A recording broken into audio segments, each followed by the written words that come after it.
Bonjour à tous, aujourd'hui on est mercredi 14 juillet, jour de fête nationale, mais aussi le jour des sorties cinéma. Et on va voir ensemble les 6 principales de cette semaine. Et on commence par Fast and Furious 9, le 10e opus de la saga, qui arrive 4 ans après le Fast and Furious 8. On aura toujours donc Vin Diesel, qui fera vroom vroom avec ses voitures, et voilà, il va devoir combattre des criminels, du grand classique en soi. Alors ensuite, on aura Mystère à Saint-Tropez. Là, il s'agit d'une comédie française avec Christian Clavier et Benoît Poelvoorde, ainsi que Thierry Lhermitte, donc un casting plutôt sympathique. Et voilà, alors dans ce film, on va retrouver un homme qui est persuadé qu'on essaye de le tuer.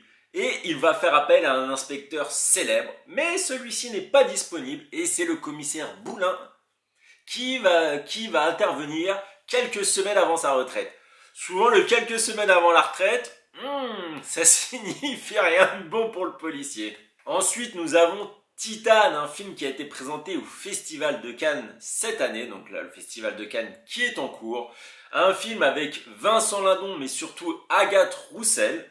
Et dans ce film, on va retrouver une meurtrière qui va s'enfuir et elle va prendre refuge chez un homme qui la prend pour son fils. Un synopsis, ma foi, c'est spécial, mais voilà, faut voir le film pour comprendre. On enchaîne avec Désigné coupable. Cette fois, c'est un drame biographique américano-britannique avec en rôle principal un acteur que j'adore, Tahar Rahim. Et cette fois, c'est une adaptation d'un livre, Les Carnets de Guantanamo. Et donc, dans ce film, on va retrouver Tahar Rahim qui va jouer un prisonnier du camp de Guantanamo, Mohamedou Ould Slahi. Oui, excusez-moi, j'ai eu un peu de mal à prononcer.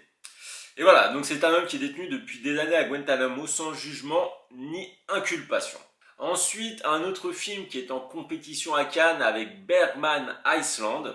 Alors cette fois, on va retrouver un couple de cinéastes qui va s'installer sur l'île de Bergame, un réalisateur connu que les deux admirent.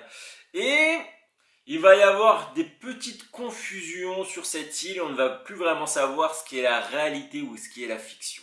Donc voilà, c'était les principales sorties de cette semaine. N'hésitez pas à me dire quel est votre programme, est-ce que vous avez envie d'aller voir. Sur ce, je vous dis à une prochaine. Allez, ciao!